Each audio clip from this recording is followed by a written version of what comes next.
Ya, kembali di Hidup Sehat pemirsa. Dokter, dari pertanyaan Mbak Mutia tadi, ini anak balita ataupun anak kecil rentan, apakah rentan bisa mengidap penyakit pneumonia dan itu berbahayakah atau tidak, Dok?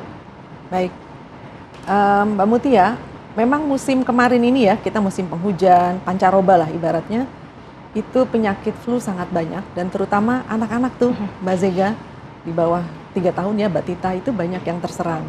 Dan karena sistem kekebalan tubuh mereka itu masih belum sempurna, sehingga virus ini berkembang atau menimbulkan komplikasi menjadi radang paru. Jadi saluran napas atas, kemudian menyebabkan infeksi yang luas sampai ke jaringan paru, itu namanya pneumonia. Dan itu merupakan komplikasi.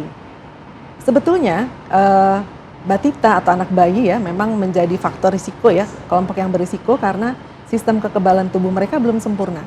Nah, untuk penyakit ini, pneumonia yang kaitannya dengan virus misalnya, kita fokuskan ke sana, maka kita perlu mengidentifikasi juga. Selain gejala, memang tidak jelas juga tuh, pasti pneumonia atau bukan, tapi yang jelas ada, kita katakan gejala di saluran napas mulai dari batuk, kadang mungkin sesak dan demam itu bisa disertai.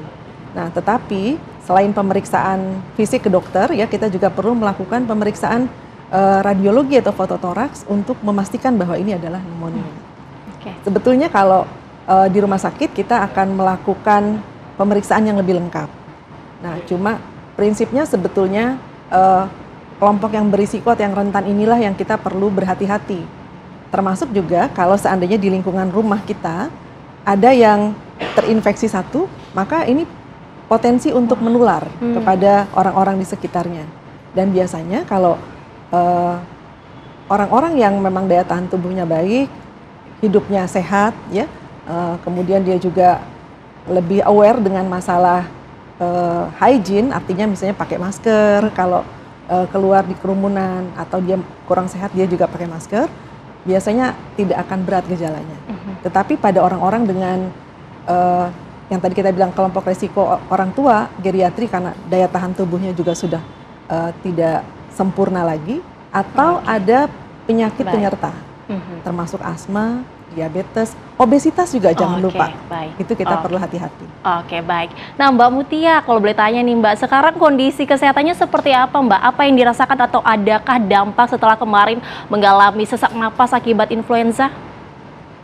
Kalau virusnya itu emang ke daya tahan tubuh ya dok ya, lebih lemes aja sih. Sekarang udah nggak ada gejala, cuman karena staminanya belum balik, jadi masih lemes aja. Emang begitu ya dok kalau infeksi virus ya dok ya? Bagaimana dok? Memang seperti itu, akan merasakan lemas gitu setelah infeksi virus? Oke. Nah, kalau kita melihat gejala yang disebutkan oleh Mbak Mutia tadi, mirip seperti masa COVID ya. Ada yang namanya long COVID atau gejala pasca infeksi.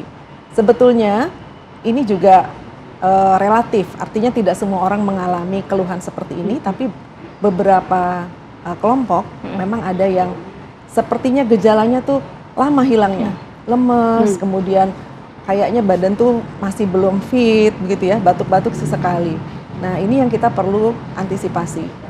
Sebetulnya ini bisa jadi pintu pintu masuk yang baik untuk kita menelaah sebetulnya masalah kesehatan di balik itu ada atau tidak. Oke, baik.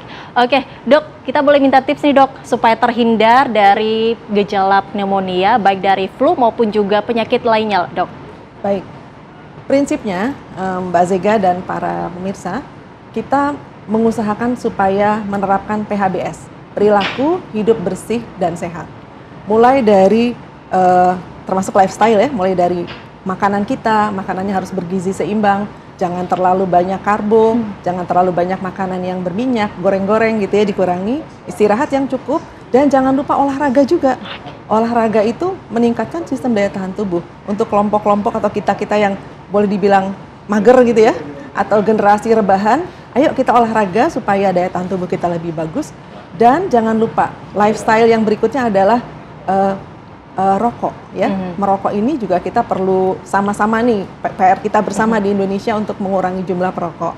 Dan kalau kita pergi di kerumunan, terutama yang orang banyak, jangan lupa gunakan masker dan biasakan cuci tangan sesudah keluar dari. Siap dicatat dok. Terima Siap. kasih banyak dokter atas tipsnya dan juga Mbak Mutia terima kasih, semoga lekas sehat kembali.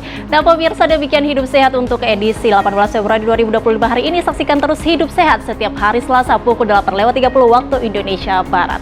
Saya Ibta Zega pamit undur diri. Terima kasih. Indonesia hidup sehat.